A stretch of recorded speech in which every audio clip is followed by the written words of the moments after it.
Selamat pagi Bapak Ibu Saudara yang dikasihi Tuhan Yesus Kristus, dan selamat bertemu kembali dalam ibadah raya kita pada saat pagi hari ini pada Minggu 15 Maret 2015. Firman Tuhan yang akan saya ambil pada saat pagi hari ini yaitu terambil dari kitab Mazmur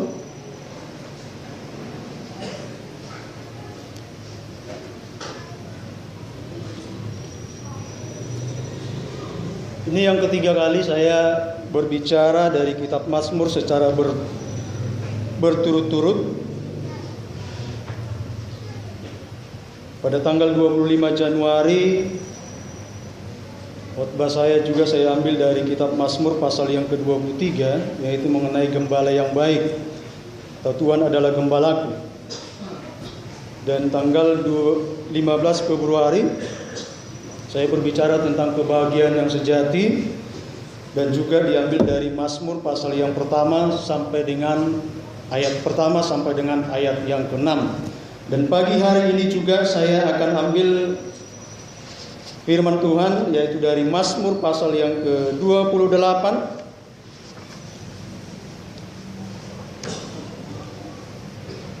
sekali lagi Mazmur 28 ayat yang ke-7. Kalau sudah ketemu katakan haleluya. Iya, saya ajak semua kita bangkit berdiri. Kita baca secara bersama-sama.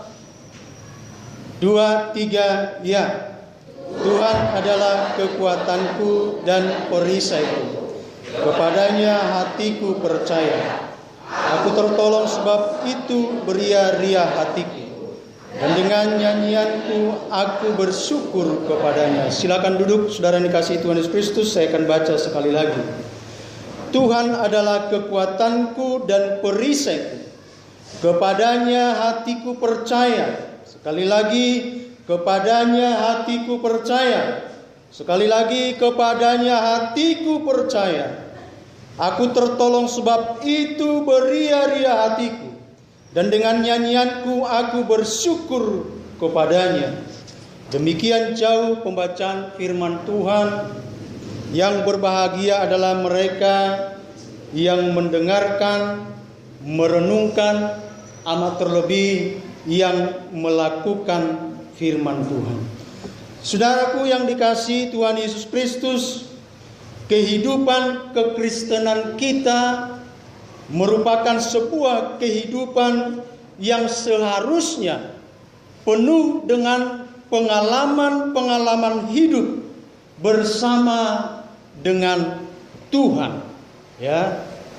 Jadi kekristenan kita ini penuh dengan pengalaman-pengalaman hidup yang indah bersama dengan Tuhan.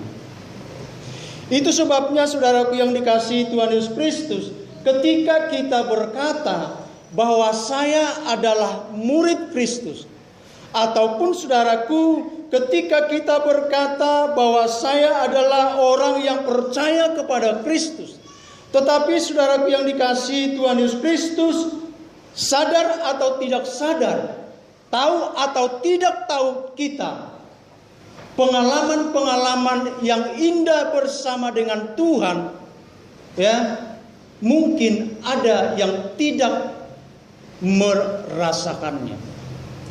Dan itu jugalah saudaraku yang dikasihi Tuhan Yesus Kristus yang coba dirasakan dan yang sekaligus juga disampaikan oleh Daud di dalam pembacaan kita pada saat pagi hari ini.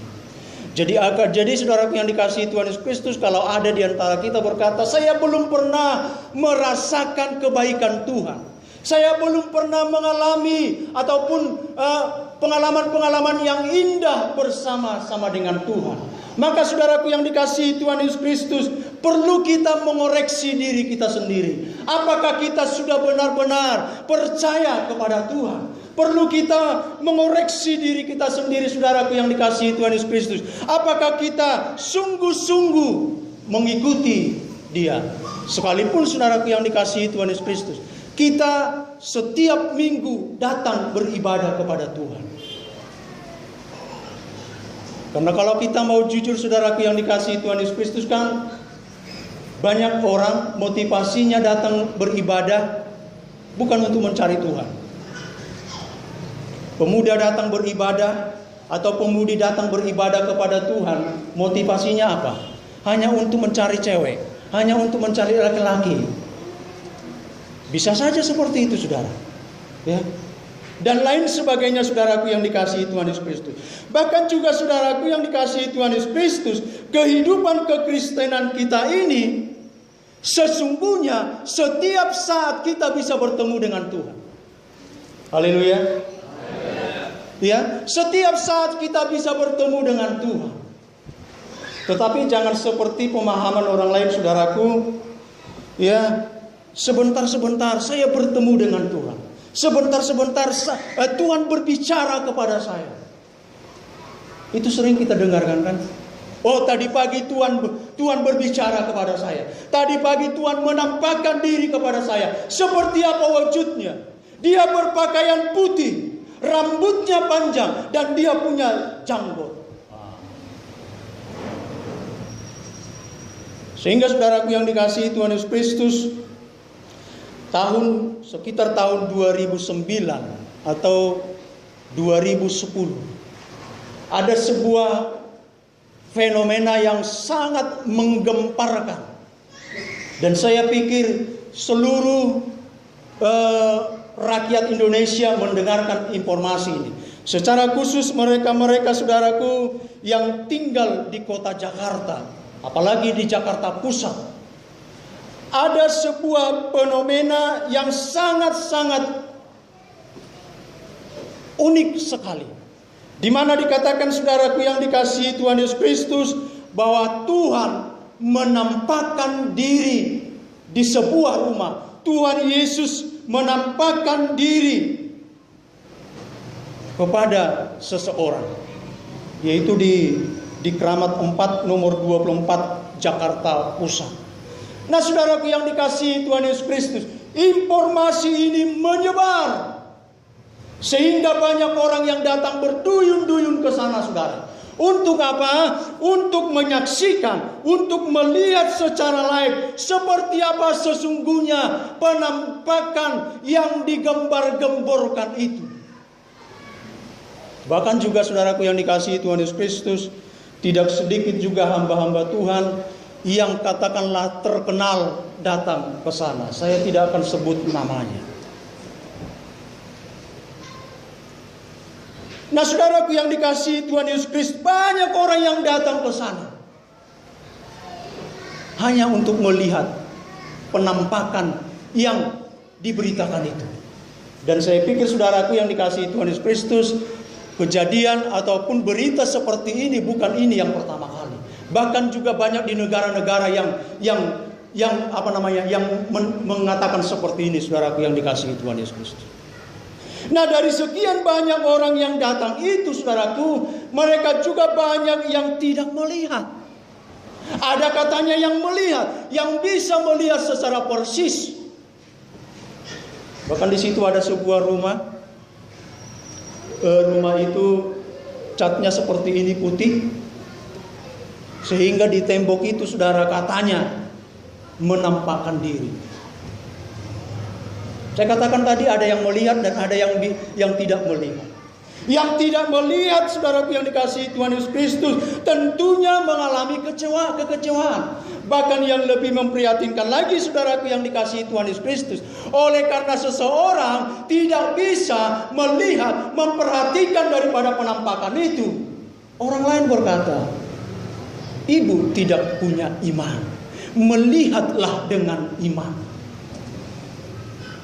Bahkan ada yang mengatakan seperti ini, lihat itu, lihat, perhatikan baik-baik gambar itu. Yesus sedang menggendong seorang bayi. Dan lihat juga ada seorang perempuan sedang menggendong seorang bayi. Nah, saudara-saudaraku yang dikasihi Tuhan Yesus Kristus, yang kita persoalkan di sini bukan berita apakah itu benar atau tidak. Tetapi saudaraku yang dikasihi Tuhan Yesus Kristus, peristiwa-peristiwa penampakan seperti ini sudah sering dan sering kali terjadi.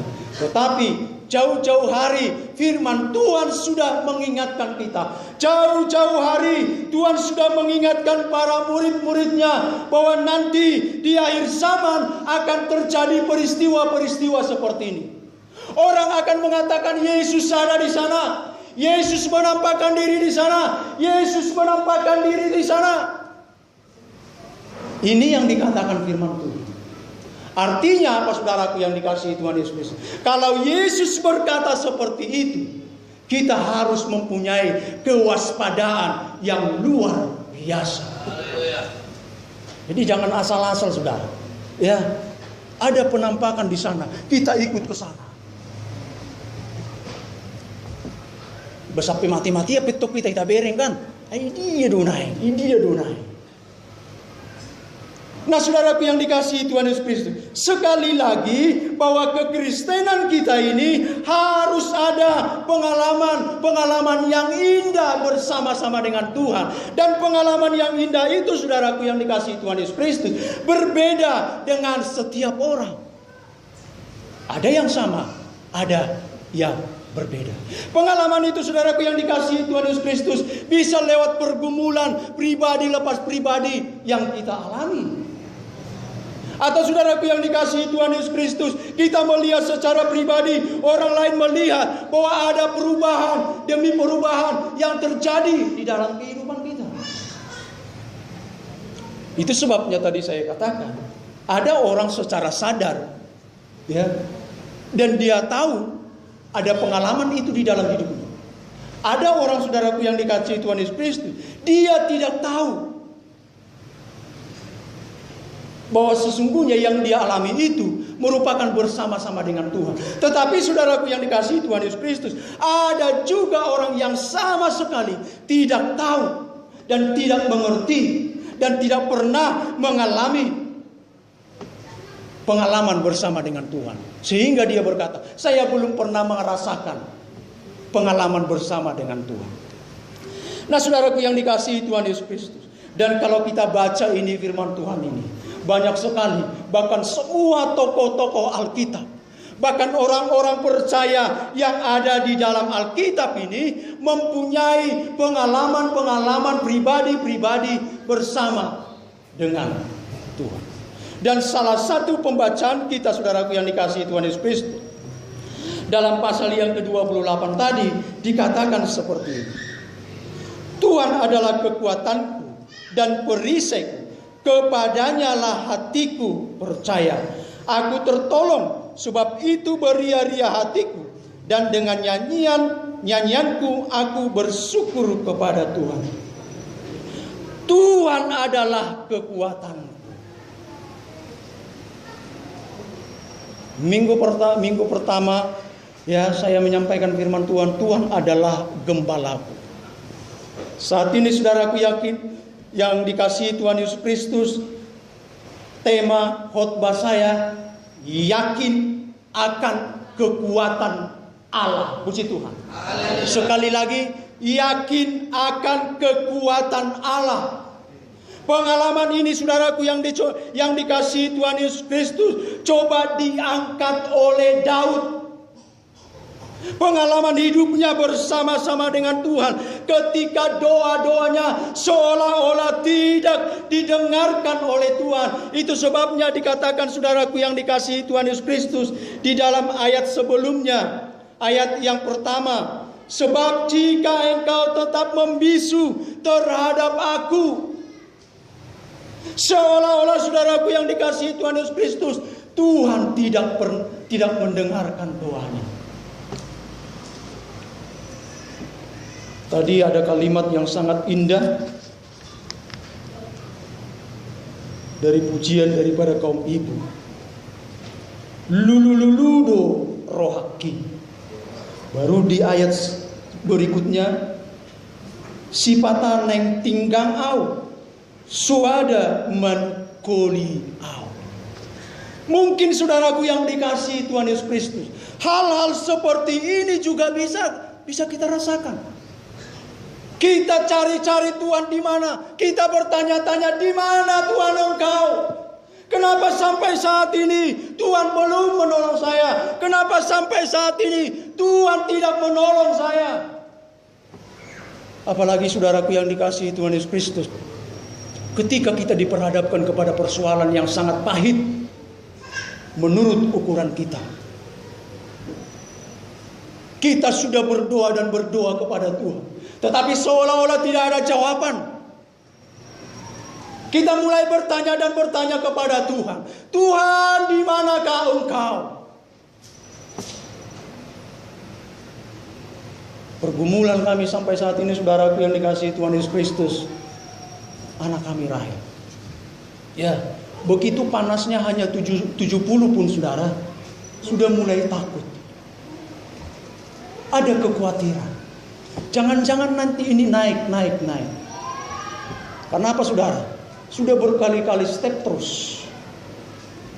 Padahal ini menurut saya dan menurut kami sudah mencoba, kalau misalnya panasnya itu naik, mencoba berusaha sekuat tenaga mungkin supaya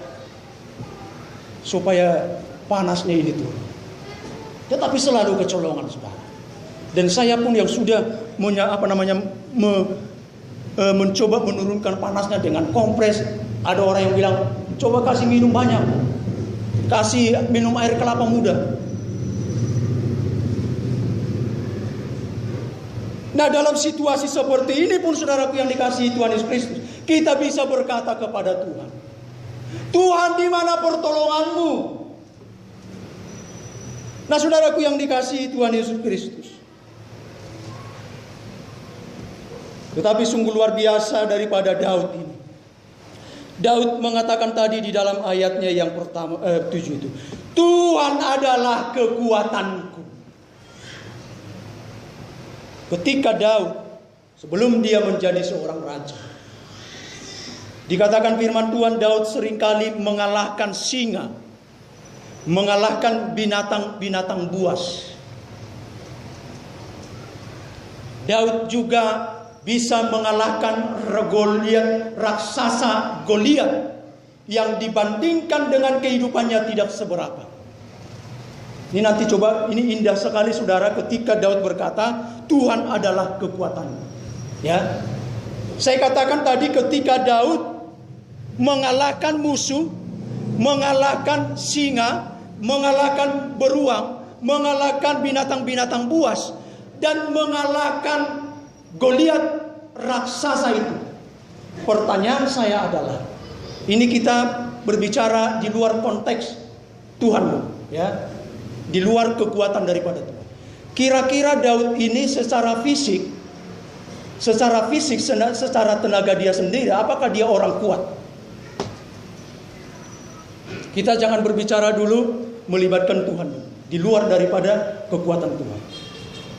Apakah Daud ini secara fisik mempunyai kekuatan untuk mengalahkan itu beruang, untuk mengalahkan itu singa?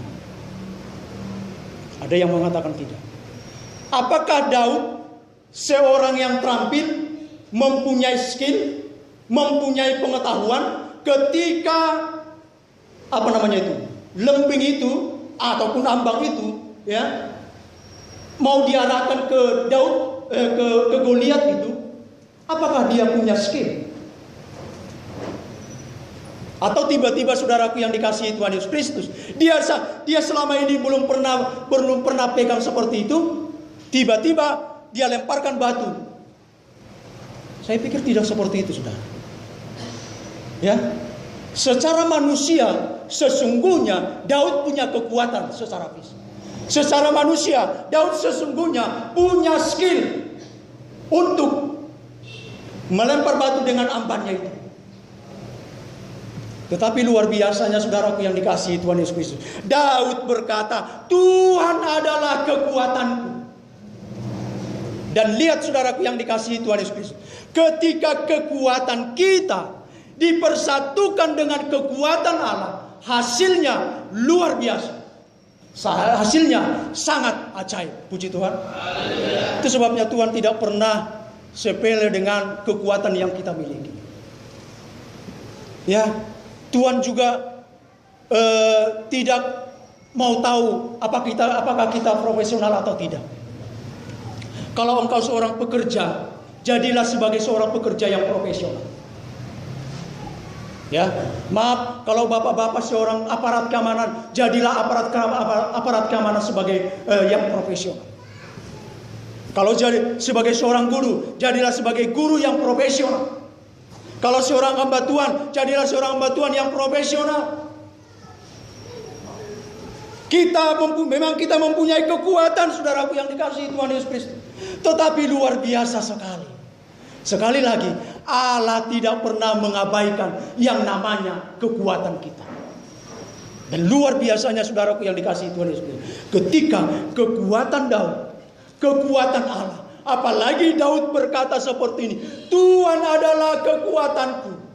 Sekalipun Daud menyadari dia mampu mengalahkan secara manusia, sekalipun Daud menyadari bahwa dia punya skill, punya kemampuan untuk melemparkan itu batu, tetapi dia berkata, Tuhan adalah kekuatanku. Haleluya. Yang salah itu, saudaraku yang dikasihi Tuhan Yesus Kristus, ketika kita punya kemampuan, ketika kita punya kekuatan, kita tidak melibatkan Tuhan. Ya, seolah-olah kemampuan kita lah yang membuat kita berhasil. Ini luar biasa, saudaraku yang dikasihi Tuhan Yesus Kristus. Dan kalau kita baca, saudaraku, tokoh-tokoh yang menulis Alkitab ini juga ya, kita meyakini bahwa firman Tuhan yang ditulis oleh para penulis ini, saudaraku yang dikasihi Tuhan Yesus Kristus, dikontrol oleh Allah. Ya, dikontrol oleh Allah. Tetapi ketika ini mereka tulis, Tuhan tidak mengabaikan pengetahuan daripada si penulis tersebut. Dia pakai juga pengetahuannya. Tuhan memakai pengetahuannya juga. Tuhan memakai kemampuannya juga. Itu sebabnya, adakah penulis-penulis Alkitab yang buta huruf? Tidak ada, saudara. Penulis-penulis Alkitab ini adalah orang-orang pintar semuanya. Orang-orang hebat. Ya, orang-orang hebat, dokter. Ya. Jangan pikir juga, saudaraku yang dikasihi Tuhan Yesus Kristus, sekalipun Andreas adalah penjala ikan, dia buta huruf, dah. Dia juga mempunyai keahlian di bidangnya untuk mencari ikan. Nah, saudaraku yang dikasihi Tuhan Yesus Kristus, itu sebabnya kita sebagai anak-anak Tuhan harusnya memperlengkapi diri. Ya, kita harus terus-menerus memperlengkapi diri kita. Karena apa? Dengan kita memperlengkapi diri kita, saudaraku yang dikasihi Tuhan Yesus Kristus, dengan kita menambah dan menambah pengetahuan kita terus-menerus, saudaraku yang dikasihi Tuhan Yesus, kita akan melihat keajaiban-keajaiban yang luar biasa yang dikerjakan oleh Tuhan di dalam kehidupan kita. Apa yang bisa kita buat?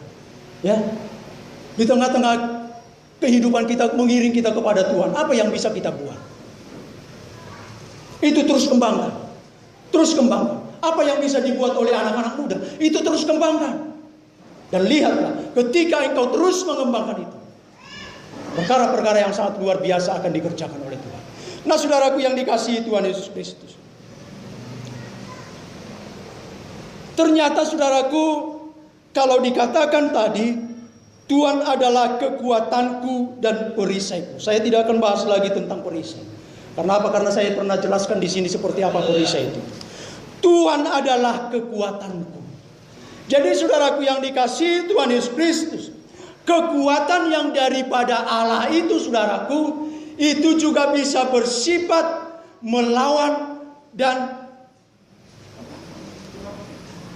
membentengi kehidupan kita, melawan kuasa-kuasa kegelapan. Ya. Jadi ketika kita berkata Tuhan adalah kekuatanku, kekuatan untuk apa, saudara? Kekuatan untuk melawan kuasa-kuasa kegelapan yang ada di tengah-tengah dunia ini. Kekuatan apa, saudaraku yang dikasihi Tuhan Yesus Kristus? Kekuatan untuk membentengi kehidupanku. Ya. Luar biasa kekuatan yang daripada Tuhan. Selain ditujukan untuk melawan kuasa-kuasa kegelapan, tetapi juga, saudaraku yang dikasihi Tuhan Yesus Kristus, membentengi kehidupan kita. Karena apa? Sadar atau tidak sadar saudaraku yang dikasihi Tuhan Yesus Kristus, bujuk rayu daripada iblis ini tidak akan pernah berhenti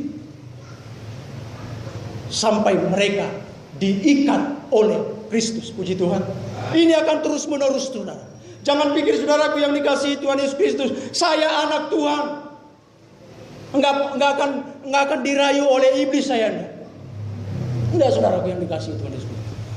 Bahkan firman Tuhan katakan, iblis itu seperti singa yang mengaum-ngaum, mencari mangsanya. Nah, saudaraku yang dikasihi Tuhan Yesus Kristus, dan luar biasanya lagi saudaraku, dikatakan di kalimat berikutnya, kepadanya hatiku percaya. Sesudah Daud berkata, Tuhan adalah kekuatanku dan perisaiku. Daud tidak berdiam diri sampai di situ saja. Artinya saudaraku yang dikasihi Tuhan Yesus Kristus, kita tidak mau hanya sekedar kekuatan Tuhan, kita tidak mau sekedar Tuhan perisai kita, tetapi apakah hati kita percaya kepadanya? Ini yang jadi persoalan. Kegagalan kita orang Kristen, saudaraku yang dikasihi Tuhan Yesus Kristus, bukan karena semata-mata kita tidak mengenal Tuhan kita, bukan semata-mata kita tidak mengetahui siapa Tuhan kita, bukan hanya itu, saudara. Tetapi kegagalan yang terbesar, saudaraku yang dikasihi Tuhan Yesus Kristus, dalam kehidupan kita ketika kita mengiring Tuhan adalah ketidakpercayaan kita kepada pribadi yang luar biasa itu. Sekalipun kita berkata Tuhan adalah kekuatanku, sekalipun kita Tuhan adalah perisaiku, tetapi kita, kalau kita tidak percaya kepadanya, itu akan enggak ada gunanya. Daud mengatakan, hatiku percaya. Jujur saudaraku yang dikasihi Tuhan Yesus Kristus, seringkali kita di dalam hidup ini kebimbangan yang terjadi. Ya, kebimbangan yang terjadi. Kalau kepada kebimbangan itu, saudaraku yang dikasihi Tuhan Yesus Kristus, banyaknya luar biasa, saudara. Anak-anak kita pergi merantau, kita doakan. Tetapi seringkali juga kita bimbang, kita ragu. Apakah nanti anak-anak kita berhasil? Apakah nanti anak-anak kita dalam perjalanan bisa berhasil? Ya. Keraguan-keraguan yang seringkali membelenggu kehidupan kita. Nah, saudaraku yang dikasihi Tuhan Yesus Kristus, ada sebuah alkisah, ya, di negara Amerika sana, ada seorang akrobatik yang ingin mempertunjukkan kebolehannya.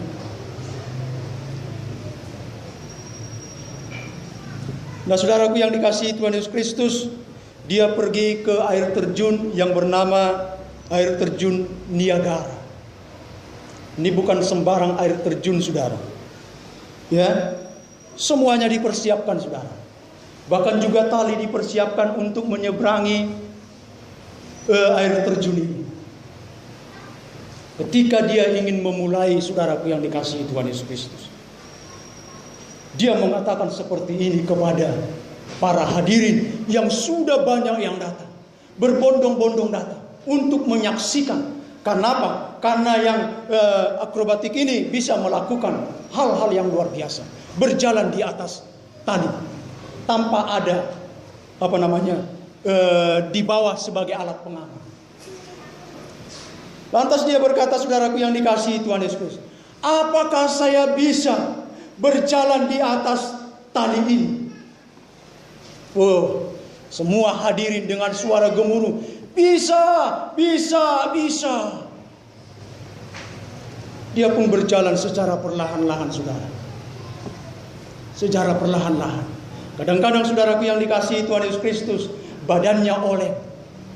Tetapi dia mencoba membuat keseimbangan. Supaya apa? Supaya dia tidak terjatuh. Dan lebih takut yang mendengarkan, yang menyaksikan itu secara langsung daripada dia sendiri. Para hadirin itu saudaraku yang dikasihi Tuhan Yesus Kristus, jantungnya sudah beda. Karena apa? Karena mereka takut. Jangan-jangan nanti ini jatuh. Dan tidak ada pengaman. Dengan sebuah keyakinan saudaraku yang dikasihi Tuhan Yesus Kristus, sang akrobatik ini pun berjalan perlahan-lahan, tetapi bisa menyelesaikan dari start sampai akhirnya. Dia sampai ke ujung dengan selamat. Hadirin pun semuanya bertepuk tangan dengan luar biasa. Kembali saudaraku yang dikasihi Tuhan Yesus Kristus, dari ujung sana dia berkata kepada hadirin, apakah saya bisa kembali menyeberang ke sana dengan berjalan di atas tali ini? Bisa, kata para hadirin. Apakah saya bisa menyeberangi dengan membawa sepeda di belakang saya? Oh, mereka berkata, bisa. Si akrobatik ini pun berjalan perlahan-lahan, akhirnya sampai kepada. Sudah sampai, gemuruh tepuk tangan menggelegar daripada tempat ini. Nah, saudaraku yang dikasihi Tuhan Yesus Kristus, para hadirin yang ada pada waktu itu sudah menyaksikan secara langsung bahwa sang akrobatik ini bisa dari awal menyelesaikan dan bisa menyeberang dengan berjalan di atas air. Dan dari seberang sana juga dia bisa berjalan di atas tali. Disaksikan. Ya, mereka menyaksikan secara langsung. Dan mereka mengatakan, dan si akrobatik ini mengatakan, apakah saya bisa? Bisa.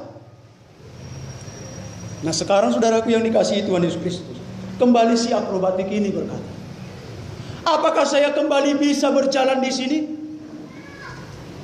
Bisa, katanya. Kalau saya bisa berjalan di atas tali ini dari sini sampai ke seberang sana, adakah di antara bapak ibu yang mau ikut dengan saya?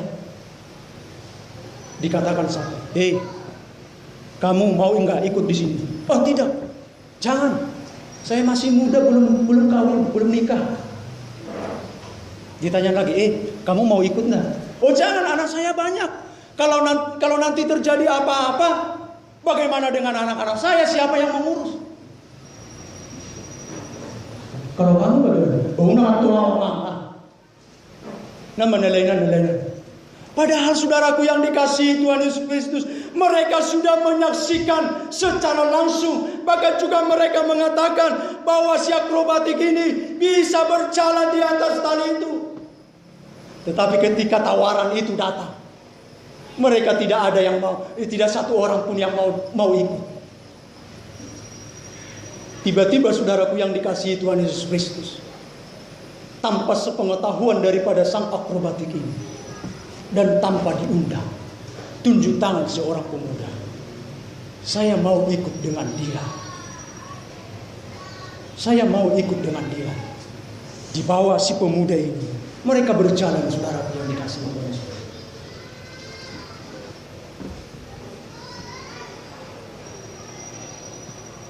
Yaitu anak daripada si sang akrobatik itu.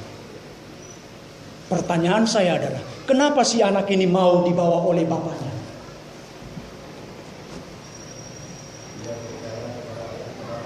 Hah? Karena dia percaya akan kemampuan bapak? Halo? Dia percaya akan kemampuan bapaknya? Nah, saudaraku yang dikasihi Tuhan Yesus Kristus, ini juga menjadi sebuah pertanyaan besar bagi kita.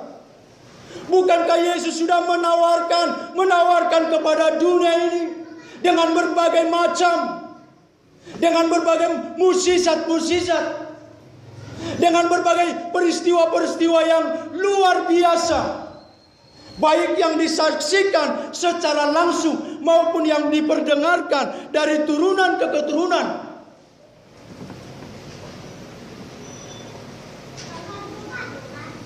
Uboto do Tuhan Yesus ini sahalian boy di pemalu makan nama saya. Uboto do si Lazarus waktu 2 hari dikubur. Alai dipabangkit Tuhan Yesus. Saya tahu itu. Tetapi kita tidak percaya. Kita tidak percaya kepada kekuatan yang daripada Tuhan. Yakin akan kekuatan Allah. Puji Tuhan. Nah, saudaraku yang dikasihi Tuhan Yesus Kristus, coba kita baca satu ayat firman Tuhan. Yakobus pasal yang pertama.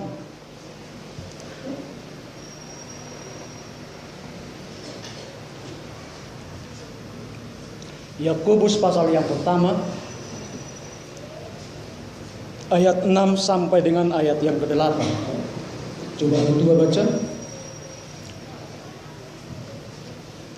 Yakobus pasal yang pertama ayat yang ke-6. Hendaklah ia memintanya dalam iman dan sama sekali jangan bimbang. Sebab orang yang bimbang sama dengan gelombang laut yang diombang-ambingkan kian kemari oleh angin. Ayat yang ke-7, orang yang demikian jangan mengira bahwa ia akan menerima sesuatu dari Tuhan. Ayat yang ke-8, sebab orang yang mendua hati tidak akan tenang dalam hidupnya. Puji nama Tuhan.